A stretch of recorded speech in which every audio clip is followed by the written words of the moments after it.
नमस्कार, एनबीसी 24 देख रहे हैं आप और मैं हूं आपके साथ मानसी। बिहार विधानसभा चुनाव को लेकर एनडीए में सीट बंटवारे को लेकर बैठकों का सिलसिला तेज हो गया है। मंगलवार को दिल्ली में एनडीए के प्रमुख नेता और लोजपा रामविलास के अध्यक्ष और केंद्रीय मंत्री चिराग पासवान से भाजपा के बिहार प्रभारी विनोद तावरे, चुनावी प्रभारी धर्मेंद्र प्रधान और बिहार सरकार के मंत्री मंगल पांडे ने मुलाकात की है। सूत्रों के मुताबिक ये बैठक करीब 45 मिनट तक चली, जिसमें बिहार चुनाव की रणनीति और सीट बंटवारे को लेकर चर्चा की गई है। बताया जा रहा है चिराग पासवान 30 सीटों की मांग पर अड़े हैं, जबकि एनडीए के एक और सहयोगी हमसे प्रमुख जीतन राम मांझी 15 सीटों की मांग कर रहे हैं। मांझी पहले भी चेतावनी दे चुके हैं कि यदि उन्हें 15 से कम सीटें दी गई तो उनकी पार्टी अकेले 100 सीटों पर चुनाव लड़ने को तैयार है। ऐसे में एनडीए के भीतर तालमेल बैठाना भाजपा के लिए चुनौतीपूर्ण हो सकता है। पार्टी नेतृत्व अपने सहयोगियों को मनाने में लगातार प्रयासरत है।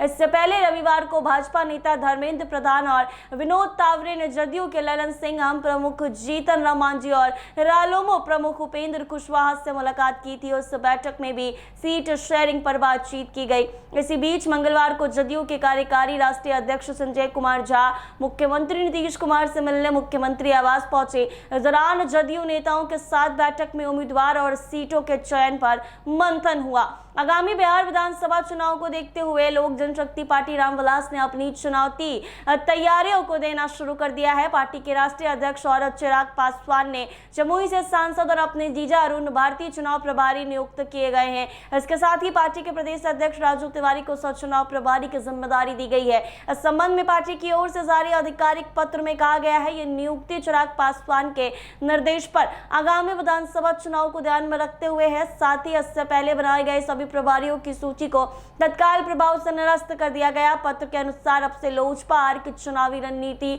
प्रत्याशियों के चयन और अन्य चुनावी संबंधी निर्णय अरुण भारती और राजू तिवारी की सहमति से लिए जाएंगे। लोजपा आर जो एनडीए की घटक दल है, इस बार बिहार में 25 विधानसभा सीटों की मांग की है। हालांकि फिलहाल गठबंधन में सीटों के बंटवारे का पेच फंसा हुआ है। बता दें कि चिराग पासवान का फिलहाल बिहार विधानसभा में कोई विधायक नहीं है। हालांकि लोकसभा में पार्टी के 5 सांसद है। चिराग पासवान अड़े हैं, 30 सीटों की मांग कर रहे हैं। अगर 30 सीटों से एक भी कम मिली तो ये खबर सूत्रों के हवाले से आ रही है कि चिराग पासवान चुनाव अकेले लड़ सकते हैं। जिस तरीके से 2020 में उन्होंने किया था, कहीं वो एक बार फिर देखने को ना मिला। ऐसे में अब देखना ये होगा कि चिराग पासवान जितनी सीटें की मांग कर रहे हैं, क्या उतनी सीटें चिराग पासवान को मिलती है या फिर 2020 वाला हाल एक बार फिर से 2025 में चिराग पासवान करेंगे। ऐसे ही तमाम अपडेट्स के लिए बने रहे एनबीसी 24 के साथ।